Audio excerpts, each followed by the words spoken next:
मेरे डॉक्टर ने मुझे बोला था कि पागलों के डॉक्टरों से जाके मैं सेट पे जाती थी, मेरा बीपी इतना लो हो जाता था कि मेरे प्रोड्यूसर्स डॉक्टर बुलाते थे.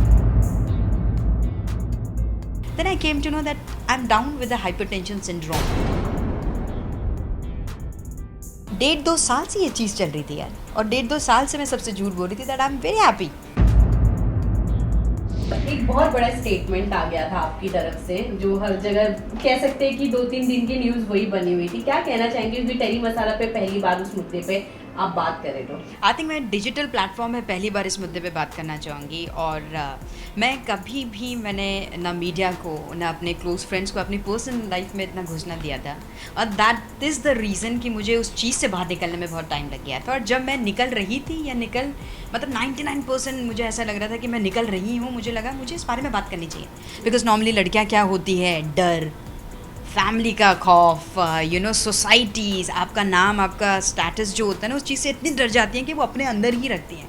एंड बाय ग्रेजुअली जब वो एज पकड़ने लगती है ना, दे बिकम समथिंग एल्स जो वो नहीं होती. तो मुझे ऐसा लगा मुझे इस चीज़ को अपने दिमाग में हावी नहीं होने देना चाहिए. बिकॉज मुझे 1.5 साल पता नहीं चला था कि मैं मेडिकली इल हूँ.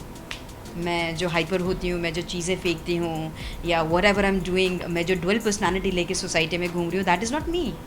तो मुझे खुद को 1.5 साल लगा था. और I think that was the right time. मुझे लगा कि मुझे इस बारे में बात करनी चाहिए.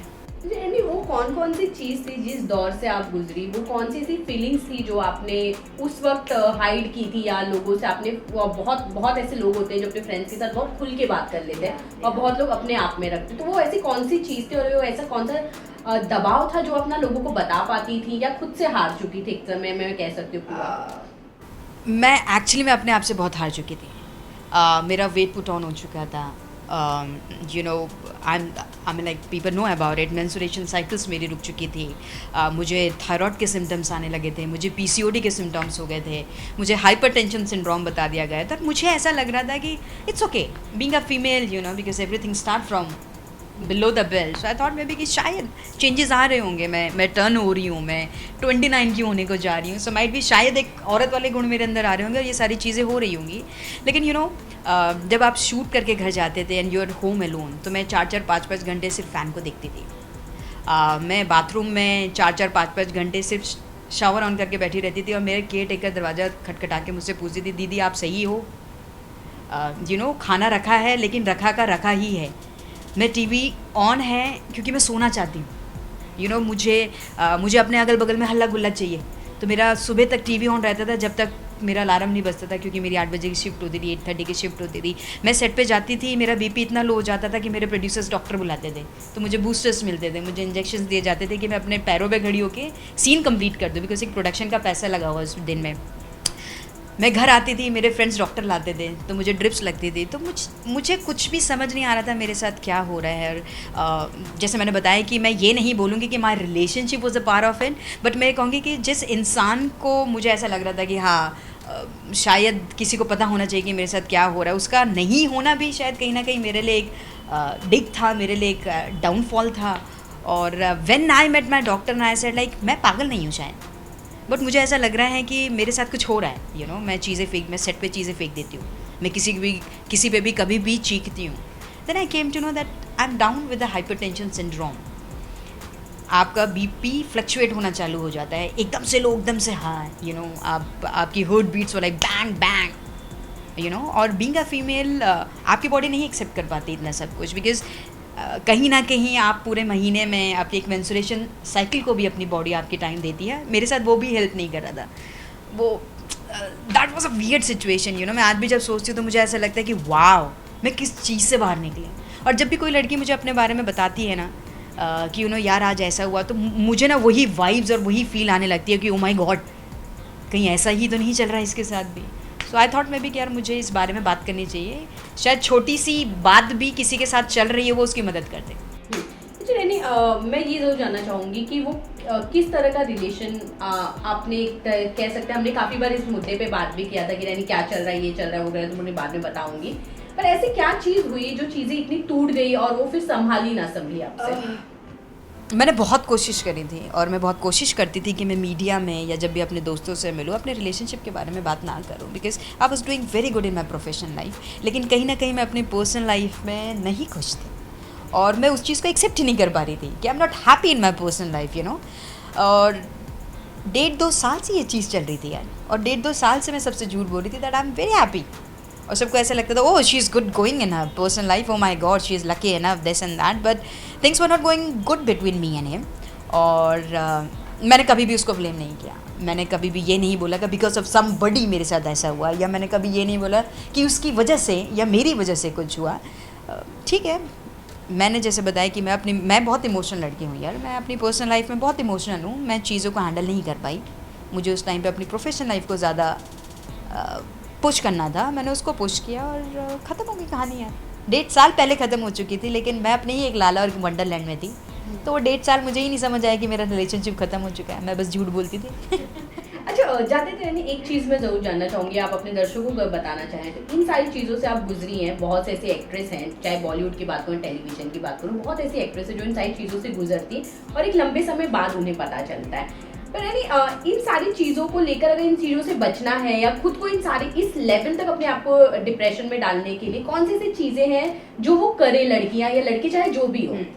सी सबसे पहले आपका बहुत अच्छा ग्रुप होना बहुत ज़्यादा ज़रूरी है, जिसे हम फ्रेंड्स बोलते हैं।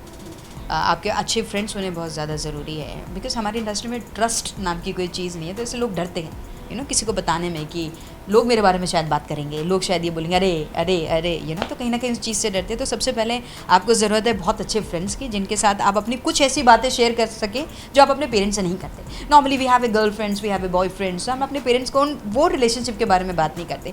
दूसरा, आपको अपने पेरेंट्स और अपने मॉम डैड को इतने करीब रखना है कि जब भी आपको ऐसा लगे ना, कोई भी फ्लक्चुएशन आपकी लाइफ में हो, कोई भी डाउनर या कोई भी अप हेड्स आपकी लाइफ में आता है, तो फैमिली को सबसे पहले बताएं।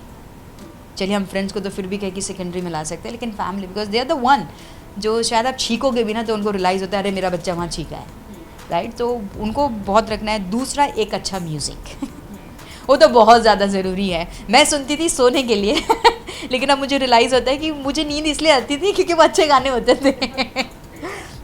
म्यूज़िक ही बहुत ज़्यादा ज़रूरी है। आपके डॉक्टर्स आपके फ़ोन पे स्पीड डायल में होने चाहिए जब भी आपको हो, जब भी आपको डिप्रेशन महसूस हो, जब भी आप बहुत लो एनर्जी के महसूस हो, आप अपने घर से बाहर निकल जाओ। Change your vibes, then and there change your vibes. मैं शायद यही चीज़ें नहीं कर पाई थी बिकॉज मैं अपने आप को बहुत स्ट्रॉन्ग समझती थी। मुझे ऐसा लगता था अरे ये सब किताबी बातें हैं, यू नो, ये सब ये चीज़ें। लेकिन जब मैंने पढ़ना शुरू किया, मुझे मेरे डॉक्टर ने बताया कि हेलो मैडम, आपके साथ ये प्रॉब्लम्स है, start reading, get out of your house, make good friends, speak about it, talk about it, being an inspiration for those female जो नहीं बता पा रही है, जिनको बहुत लंबा टाइम लग जाता है। आप निकलो इस चीज़ से, क्योंकि आपका पहला स्टेज है। आप इससे पहले एक सुसाइडल थाट में जाओ, आप इस बारे में बात करना चालू कर दो। एंड आई थिंक मैंने ये चालू किया। मैंने अपने आप को सबसे पहले फिजिकल एक्सरसाइजेज, योगा, मैंने इन सब चीज़ों में अपने आप को इंडल्ज कर दिया। वाइल वर्किंग मैं सेट से आके सीधा जिम पहुंच जाती थी कि मेरे पास खाली टाइम ही ना हो, यू नो। तो आप अपने खाली टाइम को भी स्टार्ट रीडिंग, वो भी बहुत अच्छा टाइम पास है। और बहुत, अगर आप अच्छी किताब पढ़ते हो तो आप उसी एक वंडरलैंड में चले जाते हो, तो आपके पास टाइम ही नहीं है वैसे थॉट सोचने का, तो ये भी बहुत अच्छी चीज़ है। टॉक अबाउट इट, मैं सिर्फ यही कहना चाहती हूँ, speak about it, you know.